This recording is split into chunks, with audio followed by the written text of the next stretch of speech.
Hello students, Calicut University BA English third semester major paper ആയ language in ആക്ഷനിലെ first unit language practice ആണ് നമ്മൾ ഇതുവരെ discuss ചെയ്തുകൊണ്ടിരുന്നത്. ഇന്ന് നമ്മൾ ഇതിൻ്റെ ലാസ്റ്റ് പാർട്ട് 3 ആണ്. The role of language in literature, media and policy document ആണ് ഇന്ന് നമ്മൾ ചർച്ച ചെയ്യാൻ പോകുന്നത്. ലിറ്ററേച്ചറിലും മീഡിയയിലും പോളിസി ഡോക്യുമെൻ്റ് എന്ന് പറയുന്നത് സർക്കാരിൻ്റെ നയങ്ങളും നടപടികളും വ്യക്തമാക്കുന്നതിനുള്ള രേഖകളാണ് പോളിസി ഡോക്യുമെൻ്റ് എന്ന് പറയുന്നത്. അപ്പോൾ ഇതിലൊക്കെയുള്ള ഭാഷയുടെ പങ്ക് എന്താണ് എന്നാണ് നമ്മളിത് ക്ലിയർ ആയിട്ട് ഈ ഒരു ലാസ്റ്റ് പോർഷനിൽ നമ്മൾ പഠിക്കാൻ പോകുന്നത്. Language serve as an aesthetic എന്ന് പറഞ്ഞാൽ എല്ലാവർക്കും അറിയുണ്ടാവും അല്ലേ? അലങ്കാരികമായിട്ടുള്ള ആ ഒരു ബ്യൂട്ടീനെയാണ് പറയുന്നത്. അലങ്കാരമായിട്ടും ആൻഡ് ഐഡിയോളജിക്കലി ഇൻസ്ട്രുമെൻ്റ്, ആശയാത്മകവുമായിട്ടുള്ള ഉപകരണമായിട്ടും പ്രവർത്തിക്കുന്നുണ്ട് ലാംഗ്വേജ്. എന്തിലൊക്കെയാണ് അത് പ്രവർത്തിക്കുന്നത്? ആസ്തറ്റിക്കും ഐഡിയോളജിക് ഇൻസ്ട്രുമെൻ്റ് ആയും പ്രവർത്തിക്കുന്നത് ഏതിലൊക്കെയാണ്?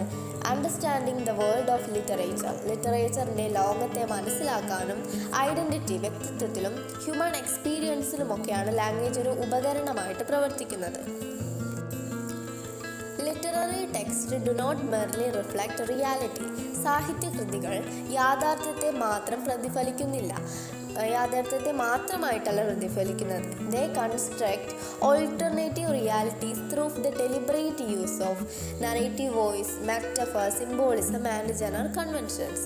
സാഹിത്യകൃതികൾ റിയാലിറ്റിയെ മാത്രം റിഫ്ലക്റ്റ് ചെയ്യുന്ന ഒന്നല്ല, മറിച്ച് എങ്ങനെയാണ്?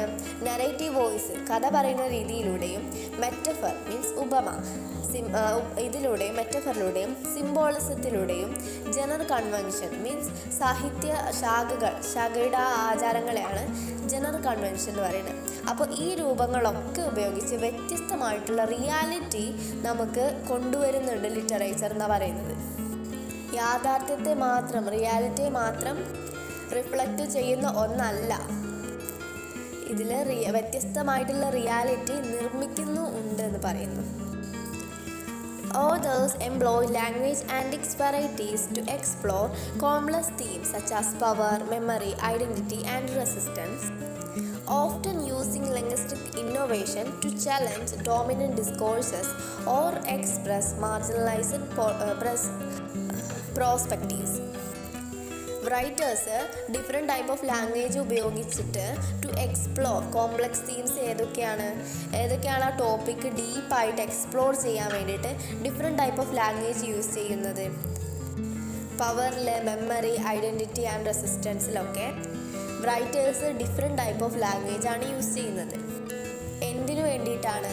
ടു എക്സ്പ്ലോർ കോംപ്ലക്സ് ആയിട്ടുള്ള തീംസുകൾ എക്സ്പ്ലോർ ചെയ്യാൻ വേണ്ടിയിട്ടാണ് ഇങ്ങനെ ഡിഫറെൻറ്റ് ടൈപ്പ് ഓഫ് ലാംഗ്വേജ് ഇതിലൊക്കെ യൂസ് ചെയ്യുന്നത്. Using linguistic innovation to challenge dominant discourses or express marginalised perspectives. ഭാഷയിലെ പുതിയ പരീക്ഷണങ്ങൾ ഉപയോഗിച്ച് ആധിപത്യമായ അതോറിറ്റി, ആ ഒരു ചിന്താഗതികളെ ചോദ്യം ചെയ്യുന്നതിനും, or express marginalized perspective, marginalized ആയിട്ടുള്ളവരുടെ കാഴ്ചപ്പാട് പ്രകടിപ്പിക്കാനും ഈ ലാംഗ്വേജ് യൂസ് ചെയ്യുന്നുണ്ട് എന്നാണ് പറയുന്നത്. ഇതിലൊരു എക്സാമ്പിൾ കൊടുത്തിട്ടുണ്ട്. Language varieties used in post colonial means after colonial times. Like അവിടെ എന്താണ്? ഇംഗ്ലീഷ് ലാംഗ്വേജ് അണ്ടർ ബ്രിട്ടീഷ് റൂളിലാണല്ലോ. ആൻഡ് ഡിസ്പോറിക് ലിറ്ററേച്ചർ മീൻസ് പ്രവാസി സാഹിത്യം. അപ്പോൾ പോസ്റ്റ് കൊളോണിയൽ മീൻസ് നമ്മുടെ ആ ഒരു നേറ്റീവ് ലാംഗ്വേജിനെയൊക്കെയാണ് ഇതിൽ പറയുന്നത്. ആൻഡ് ഡിസ്പോറിക് ലിറ്ററേച്ചർ എന്ന് പറയുന്നത് പ്രവാസി സാഹിത്യമാണ്. സോ പോസ്റ്റ് കൊളോണിയലിലും പ്രവാസി സാഹിത്യത്തിലും ഒരു new style like grammar style നമ്മുടെ നേറ്റീവ് ലാംഗ്വേജ് മിക്സായി കൊണ്ടുവരുന്നുണ്ട് അല്ലേ. ഇൻഡിജീനിയസ് ലെക്സിക്കൺ എന്ന് പറഞ്ഞാൽ നമ്മുടെ ലോക്കൽ വേർഡ്സ്, നമ്മൾ സാധാരണയായിട്ട് സംസാരിച്ചു കൊണ്ടിരിക്കുന്ന ആ ഒരു നമ്മുടെ നാടൻ ഭാഷ അല്ലേ, അതാണ് ലെക്സിക്കൻ വേർഡ്സ് എന്ന് പറയുന്നത്, ഇൻഡിജീനിയസ് ലെക്സിക്കൺ എന്ന് പറയുന്നത്. നമ്മൾ മറ്റു ഭാഷകൾ സംസാരിക്കുമ്പോൾ നമ്മുടെ ആ ഒരു നേറ്റീവ് ലാംഗ്വേജ്, നമ്മുടെ ആ ഒരു ഭാഷ, നമ്മുടെ മലയാളം ഇപ്പം ഇംഗ്ലീഷ് സംസാരിക്കുമ്പോൾ എത്ര ഇംഗ്ലീഷ് അറിയുന്ന ആളാണെങ്കിലും നമ്മുടെ ആ ഒരു കൊച്ചു നമ്മുടെ ആ ശൈലികളൊക്കെ നമ്മൾ ആ സംസാരിക്കുമ്പോൾ ഉള്ള കാര്യത്തിൽ ഇൻവോൾവ് ആവുന്നുണ്ട്, മിക്സ് ആവുന്നുണ്ട്. സോ അവിടെ ഒരു ലാംഗ്വേജ് സ്റ്റൈൽ ഫോം ചെയ്യാണ്. നമ്മൾ നമ്മുടേതായിട്ടുള്ള ഒരു രീതിയാണ് അവിടെ ഉണ്ടാക്കുന്നത്. നമുക്ക് അത്രയ്ക്കും ഫോമായിട്ട് നമുക്ക് സംസാരിക്കാൻ പറ്റില്ല. ഒരു 90% ആളുകൾക്കും പറ്റില്ല. അവിടെ ഒരു ന്യൂ ഫോം ആവുകയാണ്, ന്യൂ ലാംഗ്വേജ് ഫോം ആവുകയാണ്. ഹൈബ്രിഡ് ഗ്രാമർ എന്ന് പറഞ്ഞാൽ ഒരു മിക്സ്ഡ് ഗ്രാമറാണ്. ഇപ്പോൾ നമ്മൾ പറഞ്ഞ പോലെ from 2 or more language mixed ആവുന്ന ഒരു സംഭവത്തിനാണ് ഹൈബ്രിഡ് ഗ്രാമേഴ്സ് എന്ന് പറയുന്നത്. Oral tradition means spoken like story telling. അപ്പോൾ ട്രഡീഷൻ ഇതൊക്കെ നമ്മൾ മറ്റു ലാംഗ്വേജ് സംസാരിക്കുമ്പോൾ നമുക്ക് വരുന്ന മിസ്റ്റേക്ക് ആണല്ലേ. അപ്പോൾ അവിടെ ഒരു ന്യൂ സ്റ്റൈല് രൂപപ്പെടുന്നു എന്നാണ് പറയുന്നത്. കൊളോണിയൽ ലാംഗ്വേജിനെ എതിർക്കുകയും കൾച്ചറൽ നമ്മുടെ ഒരു സ്വാതന്ത്ര്യം പ്രകടിപ്പിക്കുകയുമാണ് അവിടെ ചെയ്യുന്നത്. The language used in literature is not neutral. It is deeply concerned. Means connected എന്നാണ്. എന്തിലൊക്കെയാണ് ഡീപ്പായിട്ട് കണക്റ്റഡ് ആയിട്ടുള്ളത്? പ്രൊഡക്ഷൻ ഓഫ് മീനിങ്, അർത്ഥത്തിൻ്റെ നിർമ്മിതിയിലും കൺസ്ട്രക്ഷൻ ഓഫ് സോഷ്യൽ വേർഡ്സ്, സാമൂഹിക ലോകത്തിൻ്റെ രൂപീകരണത്തിലും നെഗോഷിയേഷൻ ഓഫ് കൾച്ചറൽ ഐഡൻറ്റിറ്റി, സാംസ്കാരിക തിരിച്ചറിയലിൻ്റെ ചർച്ചകളിലുമാണ് ഡീപ്പായിട്ട് ലാംഗ്വേജ് കണക്റ്റഡ് ആയിട്ടുള്ളത്. Language in the realm of media.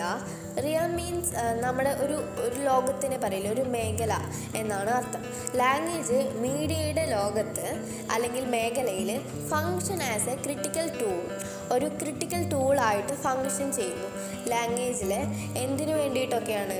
Four shaping public perception means how people think, ആളുകൾ എങ്ങനെയാണ് ചിന്തിക്കുന്നത് എന്ന്.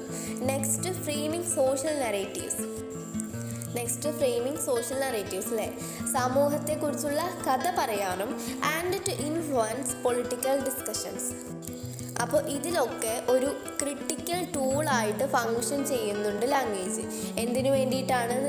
ഫോർ ഷേപ്പിംഗ്, നമ്മളിപ്പോൾ പറഞ്ഞ കാര്യങ്ങളൊക്കെ പബ്ലിക് പെർസെപ്ഷന് വേണ്ടിയിട്ടും ഫ്രെയിമിംഗ് സോഷ്യൽ നറേറ്റീവ്സിന് വേണ്ടിയിട്ടും പൊളിറ്റിക്കൽ ഡിസ്കഷന് വേണ്ടിയിട്ടൊക്കെയാണ് ഒരു ക്രിട്ടിക്കൽ ടൂളായിട്ട് ലാംഗ്വേജ് ഫങ്ഷൻ ചെയ്യുന്നത്. ജേർണലിസ്റ്റ് ലാംഗ്വേജ്, അഡ്വർടൈസിങ് ആൻഡ് എൻ്റർടൈൻമെൻറ്റിൽ ഇതിലൊക്കെ യൂസ് ചെയ്യുന്ന രീതിയാണ് ഇനി പറയുന്നത്. റെട്ടോറിക്കൽ സ്ട്രാറ്റജീസ്, അതായത് ഒരു സ്മാർട്ട് ലാംഗ്വേജ്, ഒരു ആളുകളെ ഇൻഫ്ലുവൻസ് ചെയ്യാനുള്ള ഒരു ലാംഗ്വേജിൻ്റെ ട്രിക്കിനെയാണ് ഈ റെട്ടോറിക്കൽ സ്ട്രാറ്റജീസ് എന്ന് പറയുന്നത്. ഏതൊക്കെയാണ് ഇതിൽ പറയുന്ന rhetorical strategies? Such as euphemism means നമ്മൾ ആളുകളെ അട്രാക്റ്റഡ് ആകുന്ന ഒരു ട്രിക്കി വേർഡ്സിനെയാണ് യൂഫെമിസം എന്ന് പറയുന്നത്. Next metaphor means comparison. അത് കഴിഞ്ഞിട്ട് മൊഡാലിറ്റി അല്ലേ. മൊഡാലിറ്റി പറഞ്ഞാൽ എന്താ? മീൻസ് എക്സ്പ്രസിങ് പോസിബിലിറ്റി, സാധ്യതകൾ പ്രകടിപ്പിക്കുന്ന ആ ഒരു ടേമിനെയാണ് മൊഡാലിറ്റി എന്ന് പറയുന്നത്. And framing devices means how things are shown. അപ്പോൾ റെട്ടോറിക്കൽ സ്ട്രാറ്റജി ഉപയോഗിച്ചുകൊണ്ടൊക്കെ അഡ്വർടൈസിങ്ങിലും എൻ്റർടൈൻമെൻറ്റിലും ആളുകളെ റിയാലിറ്റിയിലേക്ക് കൊണ്ടുവരുന്നതിനാണ് പറയുന്നത്. To make people believe certain ideas and accept certain opinion. ആളുകളെ ആ ഒരു കാര്യം ധരിപ്പിക്കാൻ വേണ്ടിയിട്ട്, നമ്മുടെ കാഴ്ചപ്പാടിലുള്ള കാര്യങ്ങൾ ധരിപ്പിക്കാൻ വേണ്ടിയിട്ടുള്ള ആ ഒരു റെട്ടോറിക്കൽ സ്ട്രാറ്റജിയാണ് പറയുന്നത്. നമ്മളിപ്പോൾ ന്യൂസൊക്കെ കേൾക്കുമ്പോൾ തന്നെ അതിൽ യൂസ് ചെയ്യുന്ന ലാംഗ്വേജ് ഭയങ്കര ട്രിക്കി ആയിട്ടുള്ള ലാംഗ്വേജ് ആവും, ആളുകളെ ഭയങ്കര അട്രാക്റ്റഡ് ആക്കുന്ന ലാംഗ്വേജ് ആവും. ഇപ്പോൾ ഒരു അഡ്വർടൈസിങ്ങിലാണെങ്കിലും നമ്മളൊരു ഫ്ലെക്സിലൊരു പരസ്യം കണ്ടാലും അത് ഭയങ്കര ട്രിക്കി ആയിട്ടുള്ള പരസ്യങ്ങളാവും, ആളുകളെ അട്രാക്റ്റ് ചെയ്യിപ്പിക്കുന്നതാവും. എൻ്റർടൈൻമെൻറ്റിലൊക്കെ ഈ ഒരു ട്രിക്കി വേർഡ്സ്, റെട്ടോറിക്കൽ സ്ട്രാറ്റജി വളരെയധികം ഇൻവോൾവ്ഡ് ആയിട്ടുണ്ട്. അതൊരു ലാംഗ്വേജിൻ്റെ യൂസിനെ തന്നെയാണ് ഇതിലും പറയുന്നത്. Media discourse often employ persuasive techniques that appeal to emotion, authority, or cultural norms, which can reinforce stereotypes, marginalize dissenting voices, or normalize dominant ideologies. Medias like news, TV ഒക്കെ use ചെയ്യുന്നത് ഒരു smart way of speaking ആണല്ലേ. നമ്മൾ നേരത്തെ പറഞ്ഞ പോലെ തന്നെ ഒരു അട്രാക്റ്റീവായിട്ടുള്ള ഒരു സ്മാർട്ട് വേ ഓഫ് സ്പീക്കിംഗ് ആണ് അതിലൊക്കെ ഉള്ളത്.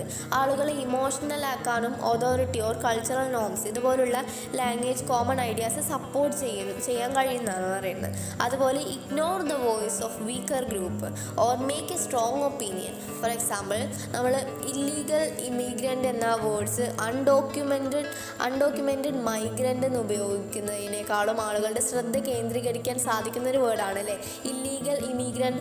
ആളുകൾ അത് കേൾക്കുമ്പോൾ തന്നെ അതെന്താണ് കാര്യം എന്നറിയാൻ വേണ്ടിയിട്ട് അട്രാക്റ്റഡ് ആവും.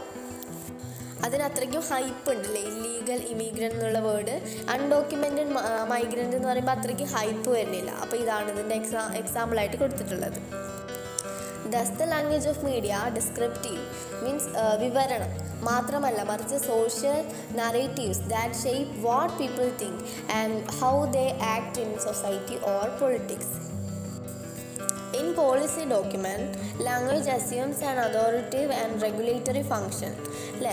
അപ്പോൾ പോളിസി ഡോക്യുമെൻറ്റിൽ ഭാഷയ്ക്ക് ഒരു അതോറിറ്റി, അധികാരവും റെഗുലേഷണറി ഫങ്ഷൻ ഒക്കെ ഉണ്ടെന്നാണ് പറയുന്നത്. പോളിസി ഡോക്യുമെൻറ്റിലുള്ള റോളുകളൊക്കെ institutional goals, rights and responsibility രേഖപ്പെടുത്താനും ഒപ്പം സാമൂഹിക പെരുമാറ്റം നിയന്ത്രിക്കാനും ലാംഗ്വേജ് പോളിസി ഡോക്യുമെൻറ്റിൽ ഹെൽപ്പ് ചെയ്യുന്നുണ്ട്. പോളിസി ഡോക്യുമെൻറ്റിൽ ലാംഗ്വേജിൻ്റെ യൂസ് രേഖപ്പെടുത്തുന്നത് ഏതിലൊക്കെയാണ്? നമ്മൾ ഇങ്ങനെ ഈ രീതിയിൽ ഒരു രീതി പറഞ്ഞില്ല, ഏതിലൊക്കെയാണ് നമ്മൾ പറഞ്ഞു. ഇൻസ്റ്റിറ്റ്യൂഷണൽ ഗോൾസ്, റൈറ്റ് ആൻഡ് റെസ്പോൺസിബിലിറ്റിയിലൊക്കെയാണ് രേഖപ്പെടുത്താൻ വേണ്ടിയിട്ടാണെന്ന് പറഞ്ഞു.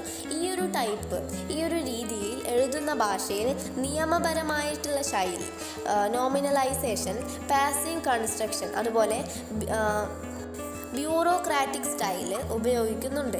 ഇതൊക്കെ യൂസ് ചെയ്യുന്നതിലൂടെ ആളുകൾക്ക് ഫെയർ ആണെന്ന് ഒരു കാര്യം ഫെയർ ആണെന്ന് തോന്നിപ്പിക്കാൻ വേണ്ടിയിട്ട് സാധിക്കും. ആളുകളെ അത് ഫെയർ ആണെന്ന് ധരിപ്പിക്കാൻ വേണ്ടിയിട്ട് ദിസ് കൈൻഡ് ഓഫ് റൈറ്റിങ്ങിന് സാധിക്കും എന്നാണ് പറയുന്നത്. മീഡിയയിലൂടെയൊക്കെ സാധിക്കും. ബട്ട് നമ്മൾ ഒന്നുകൂടെ ക്ലോസ് ആയിട്ട് നോക്കുകയാണെങ്കിൽ ക്രിട്ടിക്കൽ ഡിസ്കോഴ്സ് അനലൈസ് എന്ന മെത്തേഡ് വെച്ചിട്ട് ക്ലോസ് ആയിട്ട് നോക്കുമ്പോൾ വി ക്യാൻ സീ ദാറ്റ് ഈ ലാംഗ്വേജ് ആക്ച്വലി സപ്പോർട്ട് ചെയ്യുന്നത് ഐഡിയസ് ആൻഡ് പവേഴ്സിനെയാണ് of those already in control. Whether in educational curricula means സിലബസിനെയാണ്, വിദ്യാഭ്യാസ സിലബസിനെയാണ് പറയുന്നത്. വിദ്യാഭ്യാസ സിലബസിലും ഇമിഗ്രേഷൻ റെഗുലേഷനിലും കുടിയേറ്റ നിയമങ്ങൾ, ഇമിഗ്രേഷൻ റെഗുലേഷൻ പറഞ്ഞാൽ കുടിയേറ്റ നിയമങ്ങൾ, ഓർ പബ്ലിക് ഹെൽത്ത് പോലുള്ള മേഖലകളിൽ ലാംഗ്വേജ് ഓഫ് പോളിസി ഇൻഡിവിജ്വലിൻ്റെ ലിവിഡ് എക്സ്പീരിയൻസ് സ്വാധീനിക്കുന്നുണ്ട്. ഇപ്പോൾ നമ്മൾ ഒരു എഡ്യൂക്കേഷൻ സിലബസ് ഉണ്ടാക്കുകയാണെങ്കിലും ലിവിഡ് ആയിട്ടുള്ള ആളുകളുടെ എക്സ്പീരിയൻസും കൂടി ഇൻവോൾവ് ആക്കിയിട്ടാവും അതൊക്കെ ഒന്ന് റൈറ്റ് ചെയ്യാം. അതാണ് ഇവിടെ പറയുന്നത്. നമ്മൾ പലപ്പോഴും അവർ നിയന്ത്രിക്കാൻ ഉദ്ദേശിക്കുന്ന വിഭാഗങ്ങളെ നിർമ്മിക്കുന്നുണ്ട് എന്നാണ് പറയുന്നത്. എക്സാമ്പിളായിട്ട് പറയുന്നത് എ ക്വാളിഫൈഡ് സ്റ്റുഡൻറ്റ് എന്നത് അറ്റ് റിസ്ക് പോപ്പുലേഷൻ മീൻസ് അപകട ഭീതിയിലുള്ള വിഭാഗം എന്നതുപോലുള്ള യൂസിൻ്റെ എയർ ഓൺ ഡെഫിനിഷൻ. അല്ലേ? നമ്മൾ നമ്മുടേതായിട്ടുള്ള ഒരു ഡെഫിനിഷൻ, ആ ഒരു ഹൈപ്പ് കൊടുത്തിട്ടുണ്ട്. നമ്മൾ നേരത്തെ പറഞ്ഞ പോലെ തന്നെ ആ ഒരു ഹൈപ്പ് കൊടുത്ത് കയറ്റുന്നതിനെയാണ് ഇവിടെയും പറയുന്നത്. സോ ലാംഗ്വേജ് യഥാർത്ഥത്തിൽ ഭരണ സംവിധാനത്തിന് ഒരു മാർഗമാണ്, vehicle of governance and site of political struggles over meaning of access and representation. രാഷ്ട്രീയ പോരാട്ടത്തിനുള്ള ഒരു പ്ലേസ് കൂടിയാണ് എന്നാണ് പറയുന്നത്. ലാംഗ്വേജ് യഥാർത്ഥത്തിൽ രാഷ്ട്രീയ പോരാട്ടത്തിനുള്ള ഒരു പ്ലേസ് കൂടിയാണ് എന്നാണ് പറയുന്നത്. നിങ്ങൾക്ക് ഈ വീഡിയോ ക്ലിയർ ആയി എന്ന് വിചാരിക്കുന്നു. അപ്പോൾ ലാംഗ്വേജ് പ്രാക്ടീസ് എന്ന ഈ ഒരു യൂണിറ്റ് ഇവിടെ ഫുള്ളായിട്ടുണ്ട്. ഇതിൻ്റെ പാർട്ട് 1ഉം 2ഉം കാണാത്തവർ കാണുക, എന്നിട്ട് ഈ പാർട്ട് 3 കാണുക. അത് നല്ല വിശദമായിട്ട് നിങ്ങൾക്ക് എന്നാൽ മാത്രമേ നിങ്ങൾക്ക് മനസ്സിലാവുള്ളൂ. കുറച്ച് ഡിഫിക്കൽട്ടാണ്, പക്ഷേ എന്നാലും മനസ്സിലാക്കി നമുക്ക് സിമ്പിളായിട്ട് പഠിക്കാവുന്നതേ ഉള്ളൂ. നിങ്ങൾക്ക് ഈ വീഡിയോ ഇഷ്ടമായിട്ടുണ്ടെങ്കിൽ ചാനലൊന്ന് സപ്പോർട്ട് ചെയ്യുക. എന്തെങ്കിലും വിവരങ്ങളൊക്കെ കമൻറ്റിലൂടെ രേഖപ്പെടുത്തുക. എന്തെങ്കിലും ഡൗട്ട്സൊക്കെ ഉണ്ടെങ്കിൽ നിങ്ങൾക്ക് കമൻറ്റിലൂടെ രേഖപ്പെടുത്താം.